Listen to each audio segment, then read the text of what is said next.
Yeah, so I would also like to move on to the My Body, My Rules book. I really love the illustrations inside the book as well. So what inspired you to write My Body, My Rules book?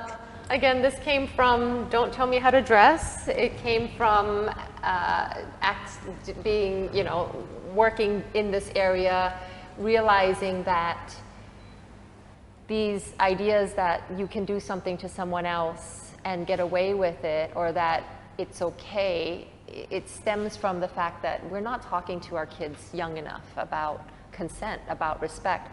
Sexual education does not mean the act of having sex. It means talking to kids about their bodies, how it's going to change, teaching them that they have the right to their body. They have, you know, body autonomy. Nobody has the right to touch them without their consent. I mean, we're not talking to kids enough. We think in Thailand it's like chi pong hai kalok, you know, it's if we talk about it then we're teaching them the wrong ways. No, children these days have access to the internet, and if you don't make sure that you are teaching them, they're going to go find out from their friends or from online, which I think is much scarier. And so this book was made for kids from age 5 to 8. And as you can see, it's very cute, you know, it's illustrated. I wanted to make it non-threatening. I wanted it to be something that parents can use to talk to their kids. You know, you've got like cute little dog. And it talks about some very important issues like good touch, bad touch, secrets and things like that, which I think perhaps we're still a bit shy to say. And so my hope with this is that it can be used to perhaps lessen cases of sexual assault, or at least be aware that this can happen anywhere in our communities, and how do we make sure that our children are safe. Yes, I really like that you're kind of advocating these knowledge to like young people. Mm-hmm. So what do you hope is the main goal for this book? Like I said, I mean, I launched this in 2020. It's in the second printing already. So I feel like parents are, you know, there are other books, but when I wrote this, there wasn't anything written by a Thai for Thai audience. Everything was แปลมาจากเมืองนอก. It was translated from ฝรั่ง books, right? And so some of the culture, you know, it's like, oh, like for example, one of the topics in this is adults like to think that they can do anything to kids, like, you know, hit gam, or like, come on, and you know, like sometimes you force children to give a hug to an adult that they don't feel comfortable with.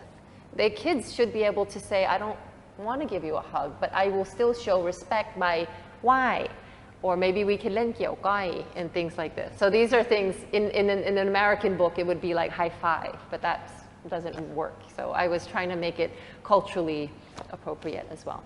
Yeah, that's a great way to incorporate such a message into an easily digestible way for kindergarteners or children of young ages. And I also love how you incorporated like a board game section in the book. Yeah, there's a game in the back. It's basically how do we navigate our way home safely, right? And so it takes all the topics in the book, and you can play a little game in the back.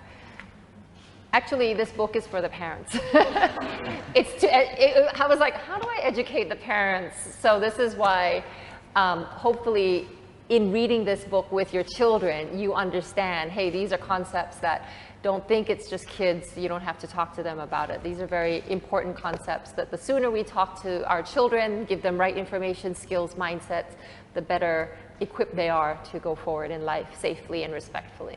Yes, it's always great to advocate through hands-on activities as well, because there are activities that you also need to invite parents and also people who trust so that they can sign and also scan their QR code. That's very cute. Yes. So how do you think we as youth who are also passionate about these social issues could contribute in abolishing, dispelling, and also demystifying antiquated, stereotypical, kind of preconceived misconceptions that are systemically, intrinsically, and culturally enforced in Thai society? I think as youth, you guys have the power to really, use your voices in your communities, in your circles, in your platforms. A lot of times the leaders, we don't get stuff done fast enough.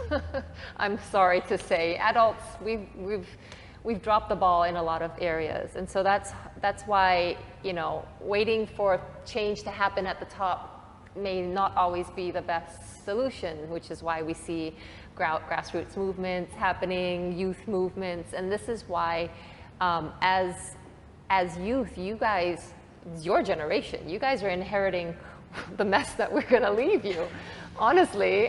So please keep talking, please keep actively becoming change agents like what you're doing now, and just forming groups, speaking up when you see injustice, speaking out against any kind of bigotry and any kind of mistreatment, I think is the most important. The more people do it, the more it becomes taboo.